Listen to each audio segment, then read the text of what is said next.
Folks, thanks for your time. You know, the White House has been doing these whiteboards for years, and it's my turn to take the pen and talk about something I feel passionately about and I believe is one of the keys to rebuilding America. America has been built on the back of the most modern infrastructure in the world, all the way back to the beginning. You know, the first national road was built in the early 1800s. The Congress passed that, and it generated a lot of money, not from the federal taxpayers, but investments from the local communities. In 1808, there's a guy named DeWitt Clinton who was the governor of New York. He said, I'm going to build a thing called the Erie Canal. He built it from New York all the way up to Buffalo. In the meantime, it generated hundreds of millions of dollars over time of investments all along that route. Then along came in 1863, in the middle of the Civil War, when a Republican president, Abraham Lincoln, he knew America had to be united and built, and that was the way to do it, a transcontinental railroad, the most extensive connection of America in our history.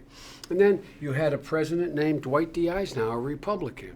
He built the interstate highway system, the single biggest public works project in history. It not only generated an immense amount of commerce and wealth, it's the reason for suburbs. It's the reason why we have changed so radically. That was an infrastructure project that started that. But look where we are today. Right now, there are 52 million tons worth of freight that goes every single day across America. That's $46 billion per day, And that's only going to grow. But you need an infrastructure. You need highways, bridges, connections in order to be able for this commerce to be able to flow. And here, look at where we are in the world. The notion is that the United States, I'll bet all of you thought, America's got to be number one. We've always had the most modern infrastructure in the world. But look where we rank today. Out of all the nations of the world, we rank 28th. 27 nations in the world invest more in the infrastructure than the United States of America. And we are the largest economy in the world. And we are in a position to essentially own the 21st century as the most significant economic power in the 21st century. But it can't be done. It can't be done unless we invest in infrastructure. That's what attracts business. That's what attracts commerce. That's what generates so much investment. Not just federal dollars, cities, states, and private entrepreneurs. That's what grows America. Take a look at my little state of Delaware. I'm very proud of Delaware because I know it so well, having represented it for so long. There are 6,357 miles of public roads in the state of Delaware. 16% of them are poor condition. How does that little state compete?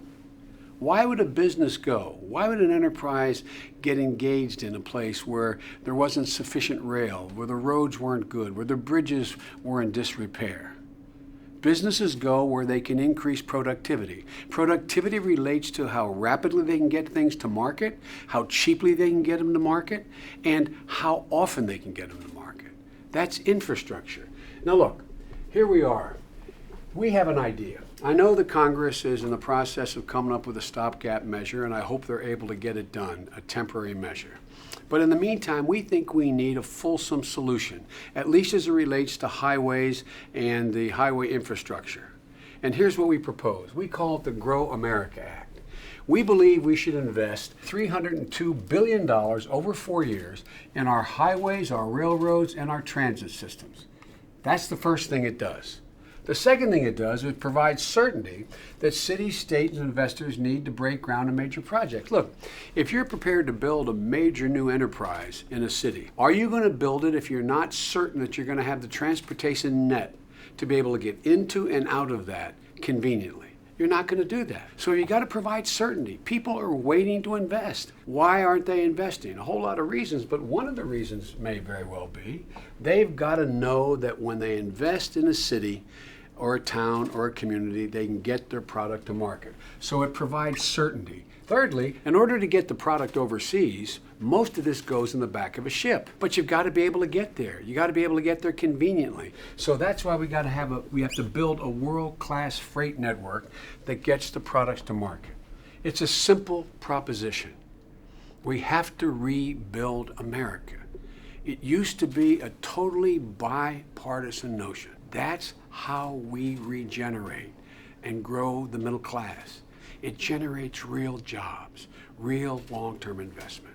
There is no excuse for America being anything other than number one in the world.